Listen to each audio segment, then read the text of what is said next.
Breaking news చూస్తున్నాం. Warangal railway track సమీప గుంతలో గుర్తు తెలియని వ్యక్తి పడ్డాడు. 2 రోజుల క్రితం నీటిలో పడి ఉన్నాడని స్థానికులు పోలీసులకు సమాచారం ఇచ్చారు. స్పందించిన పోలీసులు అతన్ని కాపాడారు. ఎంజీఎం ఆసుపత్రికి తరలించి చికిత్సను అందిస్తున్నారు. అతన్ని మహబూబ్ నగర్ కు చెందిన నరేష్ గా గుర్తించారు. ప్రస్తుతం ఆయన ఆరోగ్యం నిలకడగా ఉందని వైద్యులు తెలిపారు.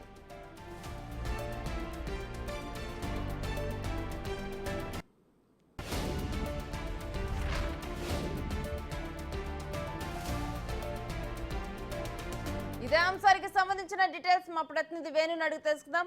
వేణు, అసలు ఆ వ్యక్తి ఆ గుంతలో ఎలా పట్టడం జరిగింది? 2 రోజులుగా కూడా ఆ గుంతలోనే ఉన్నారు. అసలు డీటెయిల్స్ ఏంటి?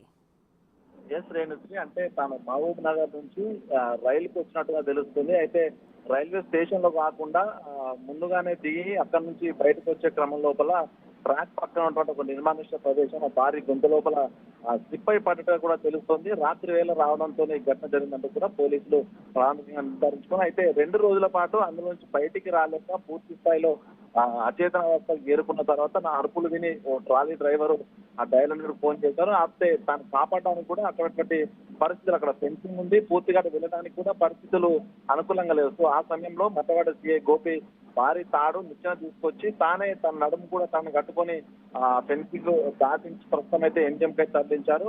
తన పేరు నరేష్, మహబూబ్నగర్ జిల్లా అనేది మాత్రం తన దగ్గర ఐడి కార్డులను బట్టి చూసి నిర్ధారించుకున్నారు. కానీ తను అసలు ఎందుకు వచ్చాడు, నిజంగా తను ఎవరైనా పడేశారా రైల్లో నుంచి, లేకపోతే తానే దిగి పరమదర్శనం అందులో పడ్డాడనే దానిపై విచారణ జరగాల్సింది. ప్రస్తుతానికి అయితే ఆ నరేష్ అనే బాధితుడు పూర్తి స్థాయి లోపల మాట్లాడే పరిస్థితి లేడు కాబట్టి తాను కోలుకున్న తర్వాతనే దర్యాప్తు చేసి అసలు ఏం జరిగింది అనే విషయాలపై కూడా పోలీసులు పూర్తి విషయాలు తెలిపే అవకాశం అయితే కనిపిస్తోంది.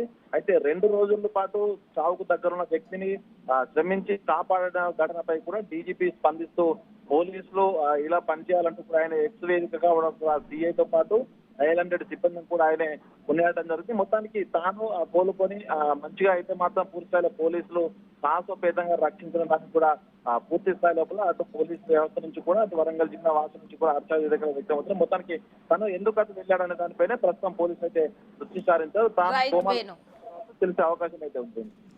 Thanks for the details Venu.